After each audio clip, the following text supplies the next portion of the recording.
I wasn't looking for anything special that evening, just killing time at the mall while my wife shopped for shoes. That's how it always was. She'd disappear into a store, and I'd wander off, poking through shelves of things I'd never buy. That's how I ended up in Rosewood Apparel, a quiet little clothing boutique tucked between a jewelry store and an old bookstore. It had a certain charm to it, with dim yellow lighting and wooden shelves that smelled faintly of cedar. The air was thick with the scent of fabric softener and something else. Something stale, like an attic that hadn't been opened in years. I was running my fingers over a row of winter coats when I saw it. The mannequin. It stood near the entrance, positioned just beside a rack of scarves. It was female, posed in that unnatural way mannequins always are. One hand on its hip, the other slightly extended as if mid-stride. It wore a red woolen coat, buttoned up neatly, the collar turned up in a way that almost looked deliberate. But something about it felt wrong. Its hands were too detailed. Not the usual smooth plastic you'd expect, but sculpted down to the tiniest wrinkle, the faintest crease. The knuckles looked real, like actual bone pressed beneath fake skin. Even the nails had tiny ridges, as if someone had painstakingly carved them. I stared at it longer than I meant to. Then, as I walked past, its fingers twitched. I stopped dead. My brain scrambled for an explanation. Maybe a trick of the light? Maybe my own movement had made it seem like the fingers moved? I turned back, expecting to see them in a different position. But no, they were exactly where they had been. Still, the unease stayed with me. Shrugging it off, I kept walking, browsing through shirts, shoes, whatever caught my eye. But the feeling didn't fade. It was that nagging sensation in the back of your skull, the one that tells you you're being watched. A few minutes later, as I stood by the checkout counter, I felt it. A tap on my shoulder. Soft. Quick. I spun around so fast I nearly knocked over a display of handbags. No one was there. My stomach turned. The store was quiet, empty except for the bored-looking cashier at the counter. But then, the mannequin had moved. It was facing me now. It had been angled towards the door before. I was sure of it, but now its body had shifted, just slightly, just enough to be undeniable. The head, the shoulders, turned in my direction. I swallowed hard, every hair on my arms standing up. I wasn't the type to scare easily. Hell, I prided myself on being a skeptic. But right then, my body was screaming at me to get out. The cashier must have seen my face, because he spoke up, voice low. "You're not the first to notice." My heart nearly stopped. I turned to him. "What?" He hesitated, glancing at the mannequin like he was afraid it might hear him. Then he leaned in slightly, whispering, "It moves. We don't know how, but it does." A deep, ice-cold dread settled into my bones. I took a step back, my breath quickening. I had to leave. Now. I bolted out of the store, my shopping bags forgotten, my heart pounding in my chest. That night, I couldn't sleep. I lay in bed, staring at the ceiling, my mind replaying the moment over and over. The tap on my shoulder, the way it had moved, the look in the cashier's eyes. At around 2:30 a.m., my phone buzzed on the nightstand. A message. Unknown number. You left something behind.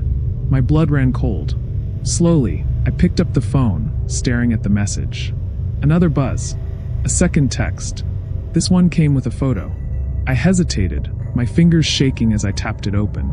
It was a picture of the mannequin, standing outside my house, dressed in the same red coat. I threw my phone down like it had burned me. My heart was hammering so hard I thought it might burst. No, this wasn't possible.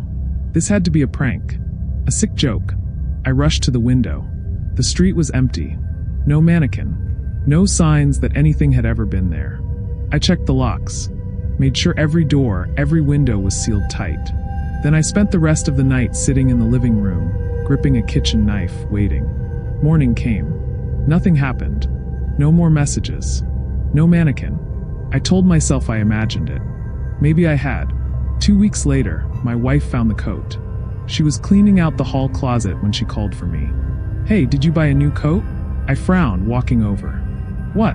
She held up a red woolen coat, the exact same one the mannequin had worn. I backed away instinctively. My mouth went dry. Where did you find that?" "In the closet," she said, confused. "It was just hanging there." I couldn't breathe.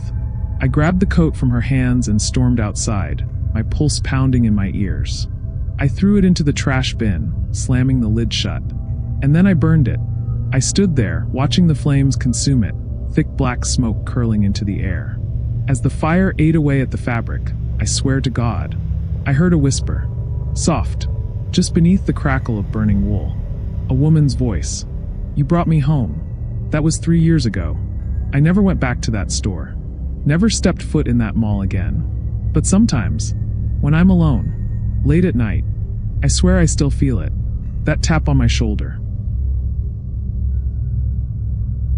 It was late, later than I had planned to stay. The mall was nearly empty, the air thick with that strange, artificial scent of old popcorn, floor cleaner, and something else, something stale. Most of the stores had already pulled down their metal grates, and the few that were still open had employees inside, lazily restocking shelves and waiting for the final closing call. I had been at the bookstore longer than I meant to. It was easy to lose track of time in places like that, where the warm lighting and endless rows of stories made the real world fade away. But now the spell had broken. Now it was just me, my plastic shopping bag, and a nearly abandoned mall. The parking garage was on the lower level, and I was in no mood to take the stairs. The elevator was close by, its silver doors gleaming dully under the flickering fluorescent lights. I stepped inside, hitting the button for B2, the second basement level where my car was parked. The doors slid shut with a mechanical hum. The elevator lurched downward. Then the lights flickered. A chill ran down my spine. Something about that tiny, enclosed space suddenly felt wrong. The air was too thick, too still. And then I heard it. A whisper. Faint. High-pitched. A child's voice. Giggling. I felt my stomach tighten, my skin prickle with cold. The giggle was soft at first, like it was coming from somewhere far away. But it grew closer, not echoing, not distant, but near. Right beside me. I swallowed hard, forcing a nervous chuckle. "Are you lost?" I asked, my voice breaking the heavy silence. The whisper answered immediately. "No, but you are." Every muscle in my body locked up. Then the elevator dropped. Fast. Too fast. I stumbled, my knees buckling as gravity seemed to vanish beneath me. The lights flickered wildly, casting jagged shadows against the walls. My ears filled with the sound of rushing air, metal creaking, my own heartbeat pounding so loud it drowned out everything else. Just when I thought it wouldn't stop, it slammed to a halt. The doors slid open with a dull chime. But this wasn't B2. I stepped forward hesitantly, my breath catching in my throat. The floor beyond the doors was wrong. It looked like part of the mall, but unfinished. The walls were bare concrete, pipes exposed, the floor covered in dust and construction debris. The air was damp, stale, carrying the scent of old wood and rusting metal. A single overhead light flickered weakly. And then I heard it again. The giggle. But this time it wasn't soft. It was right next to my ear. A rasping, breathy sound, too low, too cracked to be a child's laugh. I slammed my hand against the button panel, jabbing at the closed door button frantically. The giggle turned into something else. A whisper. Right behind me. "Stay." The doors wouldn't close. I pounded on the panel, hitting every button I could, my breath coming in short, panicked gasps. My reflection in the elevator's metal walls looked pale, wide-eyed, terrified. Then movement. In the dim light of the unfinished hallway, something shifted. A shadow. No, not a shadow. A figure. Small. Unmoving. But watching. The lights flickered again, and the figure was closer. I choked back a scream, my hands shaking as I punched the buttons again, harder this time. "Come on, come on." The doors finally slammed shut. The elevator jolted, then started moving upward. I pressed myself against the back wall, my heart hammering so hard I thought I might pass out. The whispering was gone. The giggle was gone. But the air still felt tainted, like something had been in there with me. The elevator dinged softly, and the doors slid open to the right floor. I didn't wait. I ran. Through the empty parking garage, past the rows of cars, my own footsteps echoing in the silence. I fumbled with my keys, yanking open the driver's side door and locking it the second I was inside. For a moment, I just sat there, breathing hard, gripping the steering wheel like it was the only thing keeping me tethered to reality. And then, just before I started the engine, a sound, a soft, distant giggle, somewhere in the garage, or maybe from the back seat. The mall was nearly empty. Most of the stores had closed, their grates pulled down, leaving only a handful of stragglers wandering through the dimly lit corridors. I had spent more time than I meant to browsing, mindlessly drifting through aisles of things I didn't need, until I realized I was one of the last people still inside. The silence felt different at night. During the day, the mall was a constant hum of voices, music, and distant announcements over the intercom. But now it was just the buzz of old fluorescent lights and the occasional echo of footsteps against tiled floors. Then came the cramp, a sharp twist deep in my gut, sudden and painful. Too much greasy food, I figured, wincing as I looked around. The restrooms weren't far, down a quiet hallway near the food court. I checked my phone. 9:52 p.m. I sighed and headed in that direction, past empty tables and darkened storefronts. The restroom corridor was deserted. The lighting felt colder here, flickering slightly, casting faint shadows against the walls. The men's room sign was crooked, like someone had tried to rip it off but only managed to loosen one side. I hesitated, then pushed the door open. The scent of bleach and old water hit me immediately, mingling with something else, something faint, almost sour, like damp clothes left too long in the dark. The air was thick, heavy in a way that made my skin prickle. The restroom was empty. Or at least I thought it was. The row of sinks was lined with streaked mirrors, warped at the edges from years of moisture damage. The stalls stretched along the right side of the room, their doors all slightly ajar, except for the last one. That door was shut. And locked. At first, I didn't think much of it. Someone was probably inside. I walked past, heading to the sink, splashing cold water on my face. The fluorescent light buzzed above me, casting sickly yellow hues against the mirror. I glanced up at my own reflection. I looked tired, pale, and then, a sound, soft sobbing. I stiffened, my hands still wet, water dripping onto the counter. It was coming from the last stall. It was quiet at first, barely there, a muffled sound beneath the buzzing lights. A child's cry. My stomach twisted, not with fear but with something else. Unease. I turned slightly, glancing at the locked stall. "Hey, you okay in there?" No response. Just more crying. I swallowed. Maybe a lost kid? Someone locked inside? My gut told me something was off, but I stepped closer anyway. The sound didn't echo the way it should have. It was like it wasn't coming from inside the stall, but from behind it, deep within the walls. I hesitated, then knocked lightly. The sobbing stopped instantly. Silence. The air changed. It was subtle, but I felt it. Like the room had gotten smaller. Heavier. Like something was watching. Then, a whisper. "Help me." The words were breathy. Too close. Not from inside the stall, but from right next to my ear. A chill rushed down my spine. I stumbled back, my breath coming in quick, shallow gasps. My brain scrambled for logic, some kind of rational explanation. A prank? A hidden speaker? Then, without thinking, I bent down. I lowered myself to the cold tile floor, my hands pressing against the grime as I peeked under the stall. And saw nothing. No feet. No shoes. No shadow. Just empty space. But the door was locked. I shot up so fast I nearly lost my balance. My pulse pounded in my ears, drowning out every other sound. I turned to leave, and then the stall door rattled. Not gently. Not like someone adjusting their position. It shook violently, the metal hinges groaning. I bolted. Didn't stop to wash my hands. Didn't even glance back. I shoved open the restroom door and ran. The hallway felt longer than before, stretching endlessly. My own footsteps echoed too loud, like someone else was running right behind me. I kept going, pushing forward, my breath ragged. When I finally reached the main mall floor, I stopped, gripping the edge of a pillar to steady myself. I forced deep breaths. In. Out. Then I saw him. The janitor. An older man, dressed in a faded uniform, pushing a mop across the tile.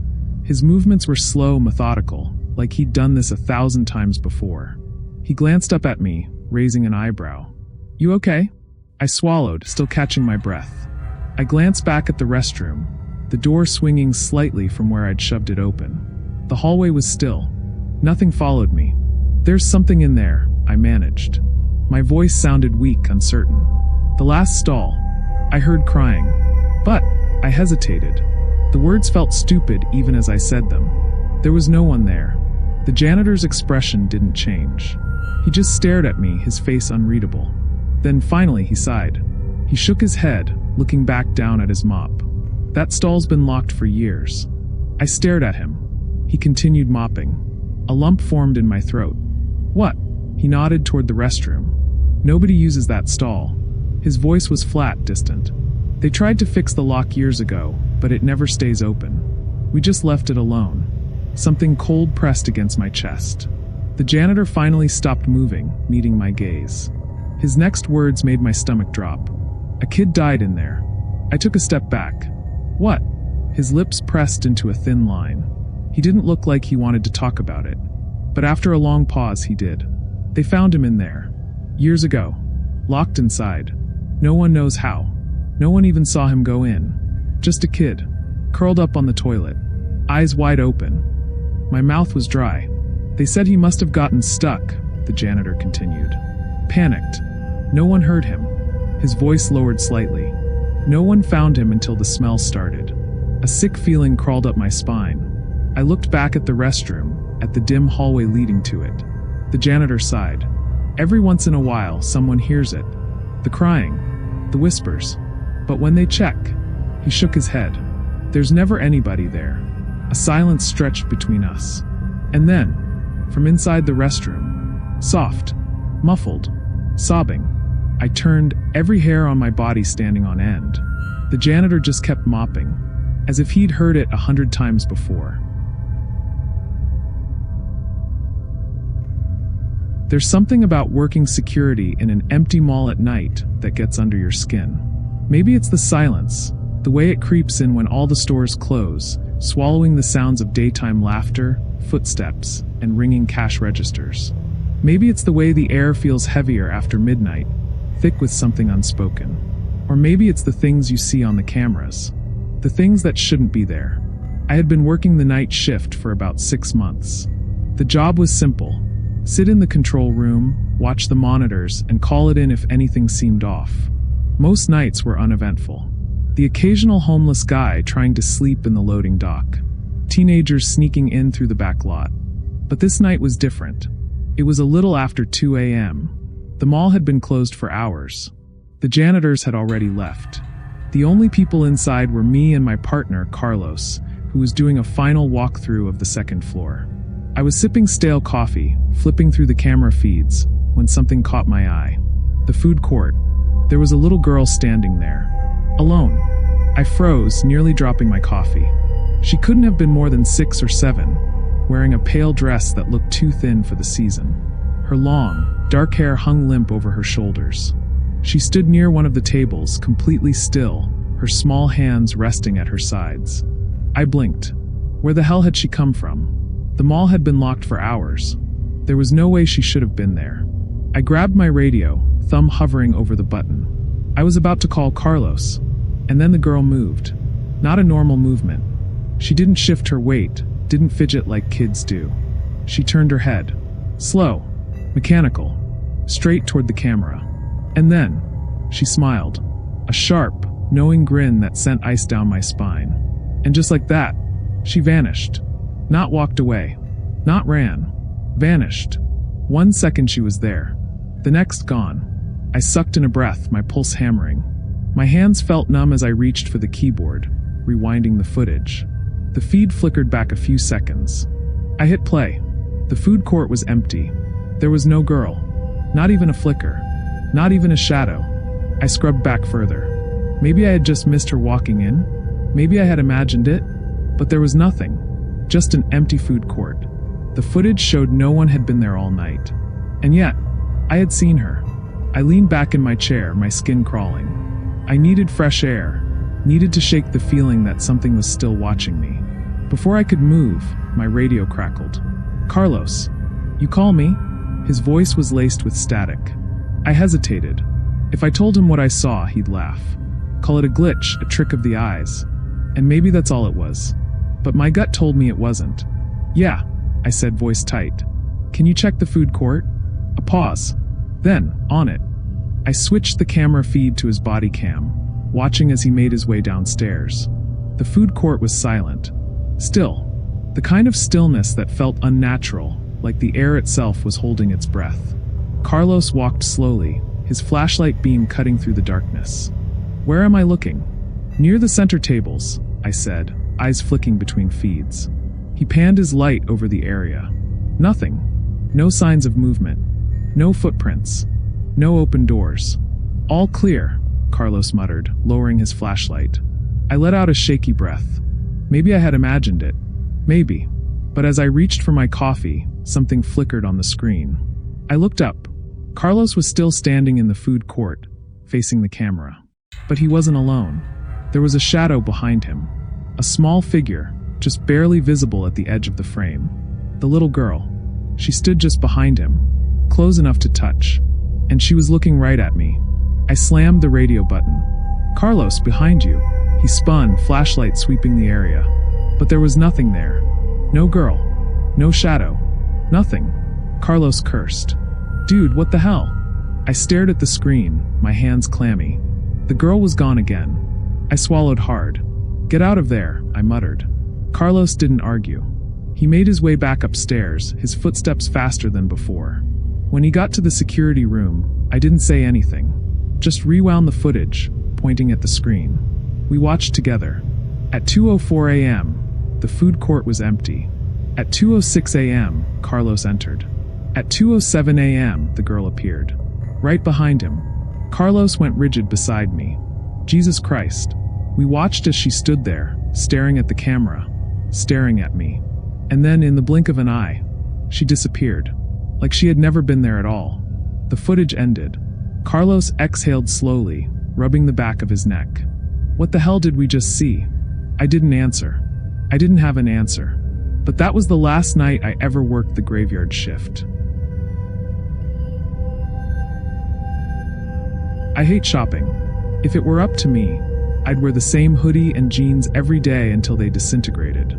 But my sister's birthday dinner was coming up, and she had already sent a dozen texts warning me not to show up looking like, in her words, a raccoon who lost a fight with a dumpster.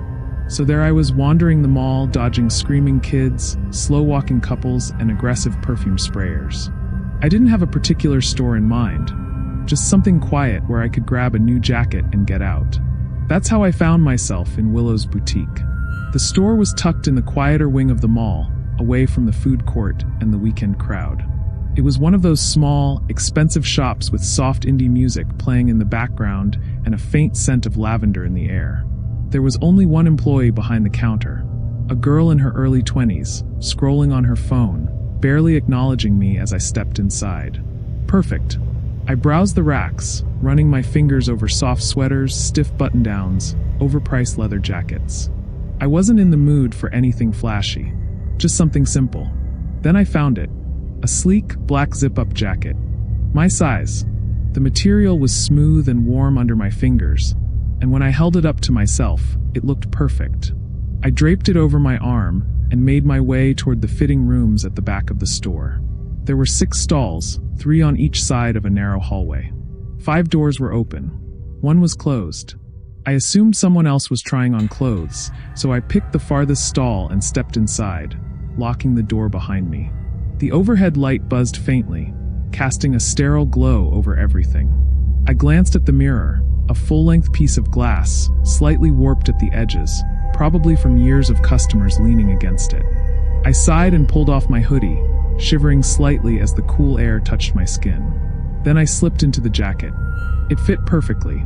I turned slightly, checking the way it hugged my shoulders, the way it stretched when I moved. Then I saw it. Something was wrong with the mirror. At first, it was just a feeling. That instinctual prickle at the back of your neck when you sense someone watching you. The kind of feeling you can't explain, but you know something is off. I frowned, tilting my head, trying to figure out what was bothering me. Then I noticed it. My reflection was lagging. Not by much, just a fraction of a second, but enough that it shouldn't happen. I lifted my arm. The reflection followed, but too slowly, like an old, glitchy video feed. I blinked. I turned left. The reflection turned just a split second later. My mouth went dry. I let out a slow breath, willing my heart to stop hammering. It's just a trick of the light, I told myself. Maybe the mirror is warped. Maybe I'm just tired. I reached up, rubbing my eyes. When I looked again, it was normal. I exhaled sharply, shaking my head. Jesus, get a grip. I turned again, admiring the way the jacket fit. This time, my reflection moved perfectly in sync. For a moment, I felt relief. Then, it smiled. My stomach plummeted. Because I wasn't smiling. My own face was still, expressionless. But in the mirror, my reflection's lips were curling upward. Slowly, too slowly, like it knew something I didn't. I felt a cold shock run through my veins. I took a step back. The reflection didn't move. I stopped breathing. The figure in the mirror, me but not me, stood perfectly still. Its grin stretched wider. Wider. Too wide. The lips pulled back, revealing teeth that were sharper than mine should be.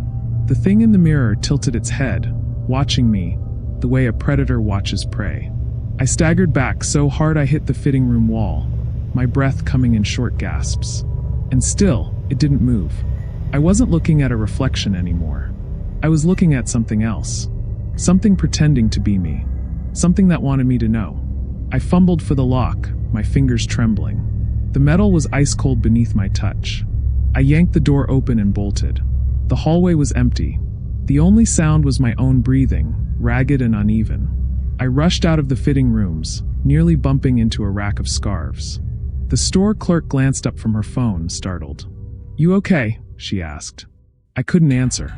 I turned, looking back at the fitting room I had just escaped from. The mirror was normal. No delay. No unnatural smile.